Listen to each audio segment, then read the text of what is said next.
Hello, this is Erica Salazar with Women in His Presence, and today I'm going to give you a quick Bible study snippet with basically the end goal of do something. A lot of times we want to stay in victim mentality and we need to get up and do something. So, give you a little bit of background. We're going to be looking at Joseph and his brothers.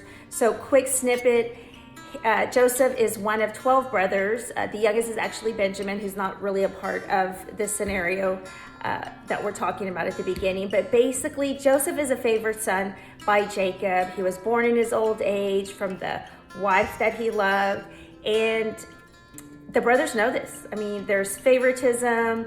The dad makes this beautiful robe. Joseph then has this dream that basically is like, hey, I'm going to be in charge of y'all one day. This upsets the brothers, so they hate him even more. Dad's kind of like upset at him, but in the back of his mind, he's like, maybe there's something that's going to happen.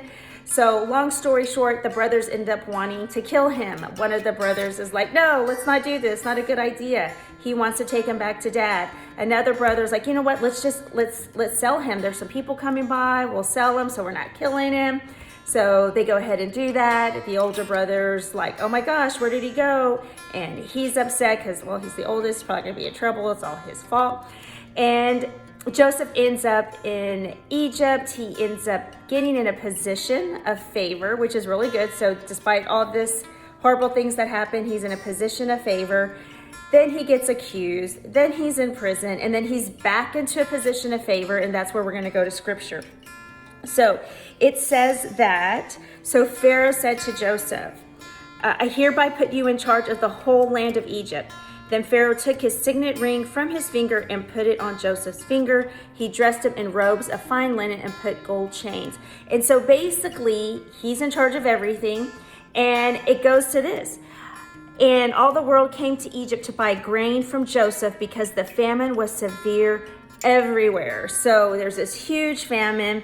And remember, we were talking about being victim mentality. So let's go back to Jacob and the brothers. So at this point, they don't really know where Joseph is at. And so we're about to come into a situation where he will. But we're just going to go to this first part. There's a famine. And this is Jacob talking to his sons.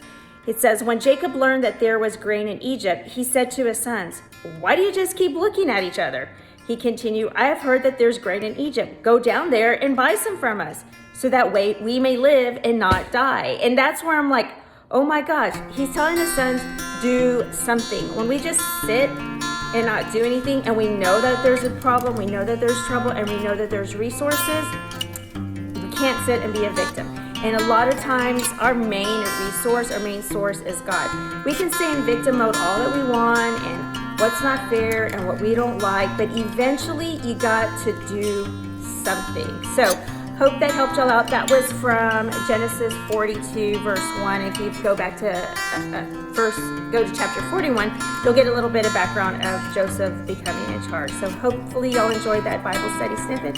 And remember to do something. Don't just sit there, pity party, victim-minded. Do something. Okay? Y'all have a great day. Bye-bye.